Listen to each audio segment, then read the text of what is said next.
Hello everyone, चलिए शुरू करते हैं। आज मार्केट में कैसा व्यू था। मार्केट में जो हमारा व्यू था वो जो ओपनिंग हुआ था इतना गैप डाउन के साथ, तो गैप डाउन के साथ तो मैं जब गैप डाउन ओपन होता है तो मैं और पुट के लिए मेरा व्यू तो नहीं था कि फर्स्ट कैंडल पे मार्केट ने क्या है ये जो 80-800 का जो लेवल है सेंसेक्स में उसका ब्रेकआउट ही किया था।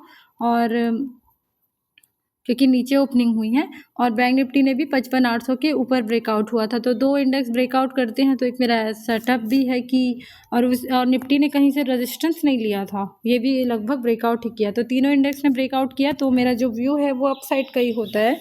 और मार्केट ने ओपनिंग के साथ फर्स्ट कैंडल के साथ होल्ड भी किया था। मेरी पोजीशन बैंक निफ्टी में बनी थी, ये फर्स्ट कैंडल के साथ ये होल्ड ही कर रहा था यहाँ पर।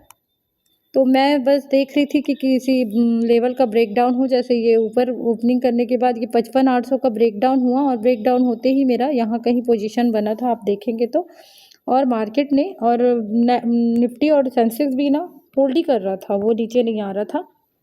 देखिए ये भी सेंसेक्स भी 80-800 के ऊपर ऊपर ही होल्ड कर रहा था। तो मैं सोची कि बैंक निफ्टी ने तो ब्रेकडाउन कर दिया है, जैसे ऊपर जाने के लिए किसी लेवल का ब्रेकडाउन होना चाहिए ना, तो उसके बाद फिर ऊपर के लिए एंट्री लेते हैं, नहीं तो ऊपर ऊपर में फिर प्रीमियम।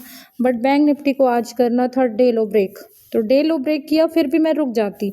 लेकिन अगर आप देखेंगे तो ये पास में ही ना 500 का लेवल था, इसी वजह से मुझे डीके मतलब मैं और ज़्यादा वेट नहीं करती, क्योंकि अगर मैं वेट करती और ये 500 के लेवल को भी मार देता, देखिए आप जैसे देख सकते हैं ये तो मैं झेल लेती, और यहाँ से रिवर्स होता तो मैं थोड़ा बहुत 90 पॉइंट तक झेल लेती।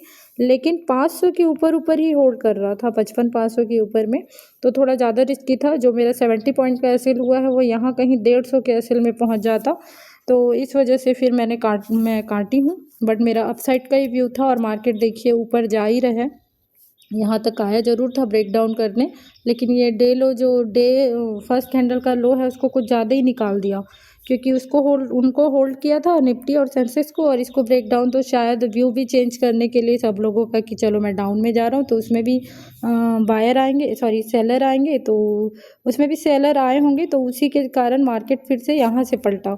नहीं तो अगर उसमें भी सेलिंग आ जाती और इसमें भी सेलिंग, एकदम से सेलिंग आता, पुट सेलर को जो पोजिशनल होते हैं उसको टारगेट करने लगता, तो ये 500 भी निकाल सकता था।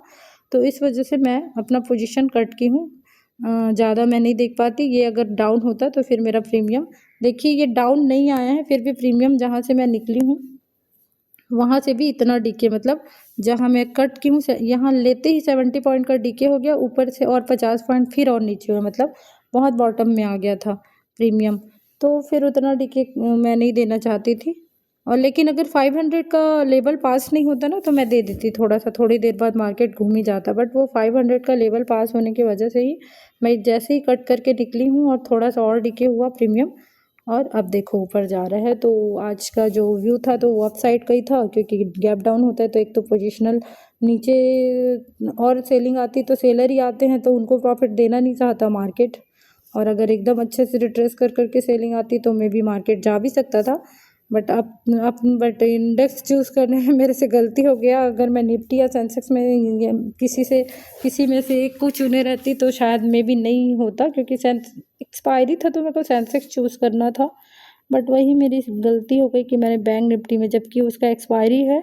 मेरा थोड़ा रीज़न इसलिए था क्योंकि इसी में चूज़ करने का, क्योंकि आप अगर देखेंगे तो मार्केट ने होल्ड किया था बैंक निफ्टी को, और बैंक निफ्टी को होल्ड करके जो प्रीमियम है कॉल का उसको अच्छा खासा गला आ चुका था, डीके कर चुका था, मतलब यहाँ फर्स्ट कैंडल में और यहाँ कहीं प्रीमियम उसमें इंडेक्स में होल्ड कर रहा था मार्केट, फिर भी प्रीमियम अच्छा खासा गला आ चुका था। तो मेरा यही व्यू था कि उन दोनों को तो होल्ड किया है प्रीमियम, निफ्टी और सेंसेक्स को, और इसको अच्छा खासा गला चुका है, तो मे बी इसी को ऊपर ले जाएगा। और देखिए गलाया, और मैं जैसे ही निकली हूँ थोड़ा सा और नीचे आया और आखिर ऊपर जा रहा है। तो मेरा यही व्यू था कि इसमें अच्छे खासा गल गया है, मतलब डीके कर चुका है, तो इसी को ऊपर ले जाएगा। तो इसी वजह से मैं इसी में पोजीशन बनाई, लेकिन मैं काटी भी नहीं रहती अगर 500 का जो लेवल है वो नहीं होता ना पास में, तो मैं भी नहीं काटे रहती। लेकिन चलो ठीक है, अपने रिस्क रिवॉर्ड में रहना चाहिए। तो इस तरह से व्यू था। अप साइड ये पूरा क्लोजिंग प्राइस तक भी जा सकता है, अब अप साइड जा रहा है तो ये 56, देखिए अगर यहीं पर देखेंगे तो 56,000 का जो लेवल है, इसमें भी जब गैप डाउन हुआ होगा तो अभी सेलर आए होंगे कॉल सेलर, तो उसको हंट करने जा सकता है। वैसे ही इसमें भी लेवल है 200। अब देखो 81-200 तक तो पहुंच ही गया सेंसेक्स। तो ये वाला लेवल था, अगर मेरा पोजिशनल बना रहता तो मैं यहाँ तक रुके रहती। प्रीमियम तो इतना अच्छा दिया है निफ्टी ने, सेंसेक्स ने भी दिया है, और इवन बैंक निफ्टी अगर बॉटम से पकड़े रहती तो बैंक निफ्टी भी अपना 100+ दे चुका है। जैसे आप देखेंगे बॉटम आप कैसे जानोगे, या तो ब्रेकडाउन 195 पॉइंट दे चुका है, तो फिर वही है, अब अपना एसएल हो गया, रिस्क रिवॉर्ड ख़त्म हो गया, तो फिर अब क्या कर सकते हैं। चलो ठीक है, चलिए, थैंक यू।